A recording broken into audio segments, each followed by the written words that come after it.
no imaginário popular do Brasil ao longo desse tempo todo? Você concorda com essas... De certa maneira, elas traduzem uma certa realidade, distorcem? Como é que você vê isso? Em primeiro lugar, eu acho que nós, brasileiros, nós temos esse espírito gozador, primeiro. Eu acho um lado bastante positivo no brasileiro, em geral. É brincalhão, faz sem maldade as brincadeiras que faz, em geral. Nós todos somos assim. Tem um lado um pouco negativo nesse lado brincalhão demais, porque às vezes a gente denigre a nossa própria identidade, porque a história é a nossa identidade, né?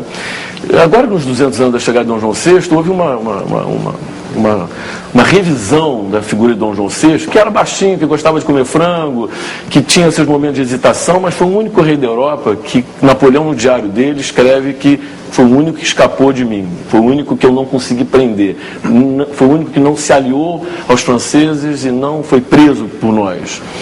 E até recentemente estava lendo um livro que fala muito de que Napoleão fez um império, Napoleão com seu cavalo branco, fez um império, mas o império não durou 10 anos. E a formação que Dom João VI lançou as sementes quando veio para o Brasil, de um Brasil continental como ele é hoje. Por que o Brasil tem esse tamanho todo na América Latina? Se o Tratado de Tordesilhas dividia um país, uma metade para espanhóis e outros para portugueses. Toda a metade espanhola é pulverizada por vários países. A metade portuguesa virou um país só.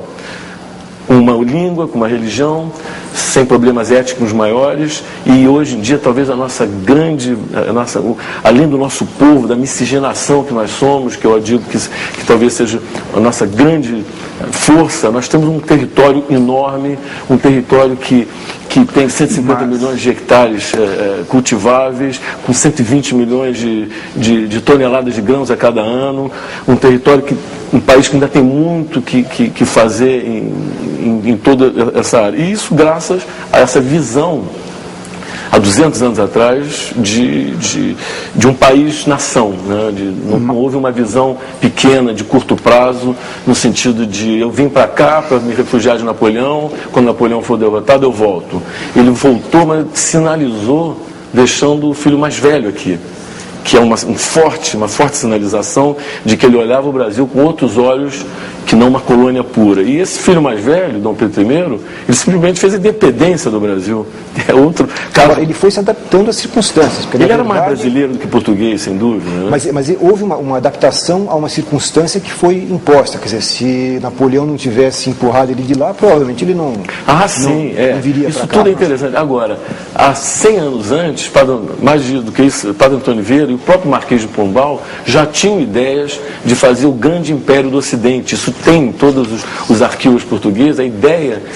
Porque Portugal era aquele país pequenininho, até hoje, empurrado para o Atlântico, e tinha uma colônia na época que era maior que a Europa quase inteira. Então havia já a ideia de transformar o Brasil na sede do Império, que era uma visão bastante globalizada, né, para a época. Eu diria que a globalização foi forte nesse momento de Dom João VI vir para o Brasil, e repito, quer dizer, deixando o filho mais velho aqui.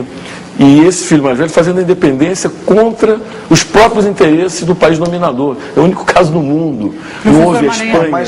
Mas sem dúvida o Dom João VI, lógico, ele não queria nem voltar para lá. Portugal estava totalmente arrasado. Agora, o que é interessante também, João, é que a manutenção da integridade territorial também teve um custo fantástico em sangue e vidas, né? Porque, na verdade, existia já um processo de independência realmente se desenvolvendo em vários pontos do território, principalmente no Nordeste, né?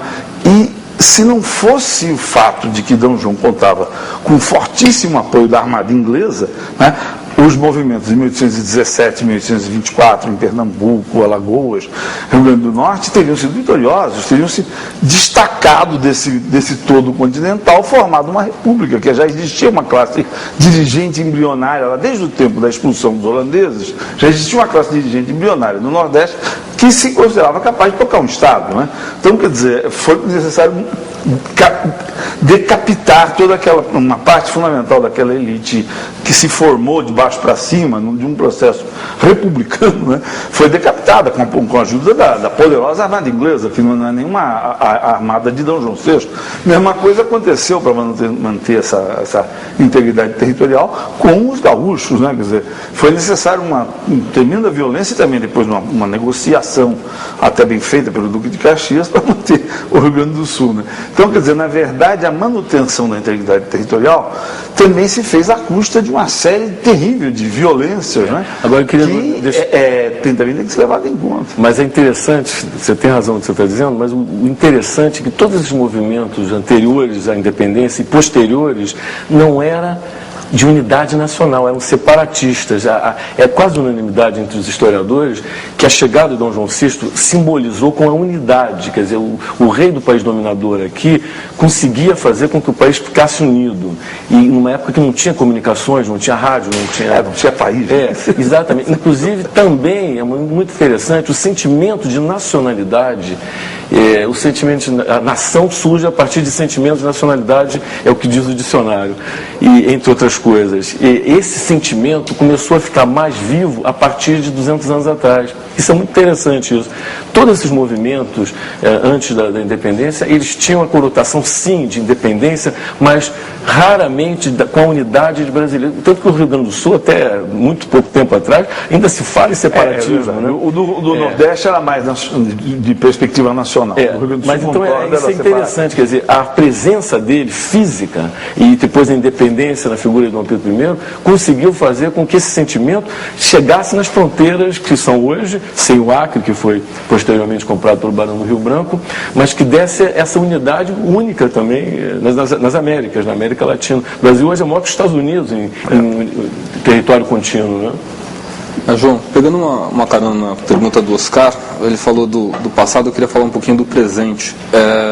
Você, como membro da família real, também é uma figura idealizada, porque é o príncipe que sempre foi bonitão, que dá festa em Paraty, surfista, ambientalista, ou seja, fotógrafo, tem toda essa aura.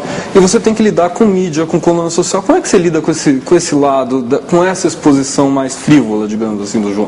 Eu não sou muito de coluna social, não sou muito de revista de celebridades. Eu sempre digo que revistas de celebridade deveriam ter professores, prêmios Nobel. Eu acho que é a cultura da celebridade, quer dizer, eu acho que se tem mercado é porque as revistas existem porque tem mercado, né?